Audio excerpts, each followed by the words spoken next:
Alright, let's talk about Candyman, and this is a first watch for me. I've seen bits and pieces of it before, but I never saw it in full. So, I'm excited. I was excited to see it.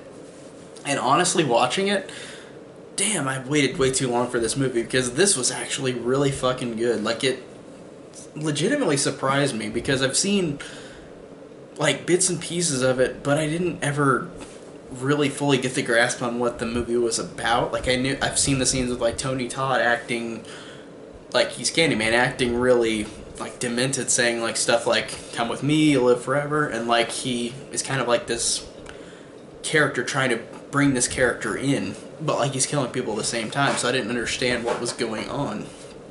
But watching it, I totally understand. And I love the fact that it's a mystery movie at first, where Virginia Madsen plays this character, Helen, who is trying to find the mystery of this Candyman, like this urban mystery, like what is going on. And I love the fact that it does so well with the mystery aspect and the investigation of her trying to figure it out. But I love the fact that it's a horror movie and it's really great at being that, because what Candyman does is like he'll, like with this Helen character, is he'll kill these people around her, make it look like she did it, and literally he's a being that nobody can see. Like there's even footage on a camera eventually in the movie where like she's tied up and she's screaming in a scene we see, but then he's not in the actual camera footage. So he's like a ghost. He's like a supernatural being that, like Freddy Krueger or something, that can come out and get you, but nobody else can see him. And that just makes it really compelling, and just how creepy and scary it is, because this guy can do anything he wants and you can't escape, you can't get away. And this Helen character really does get tortured to shit in this movie, and it's great. And Virginia Madsen, like, is really damn good in this movie. Her and Tony Todd are great. Like, he's not in the movie as much, of course, but she's really fucking awesome. Like, she really is such a likable, like, character. Her personality in this movie is really incredibly likable, so it made me really care for this character.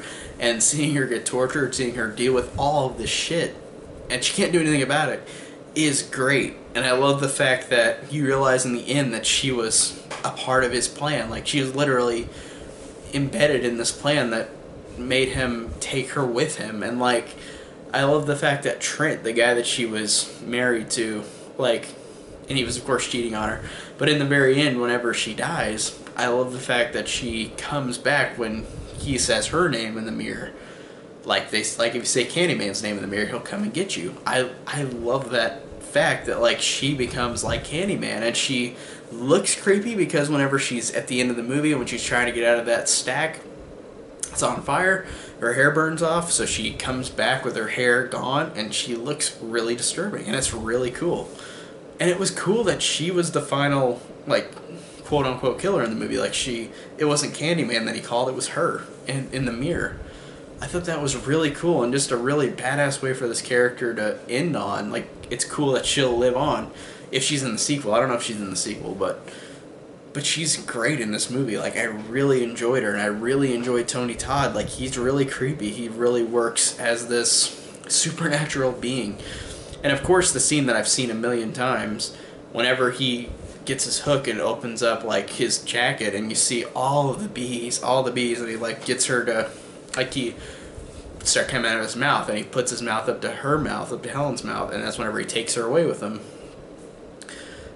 It's disgusting, because just the bee imagery in this movie is really gross. It doesn't usually bother me much with bees, but this really works in this one.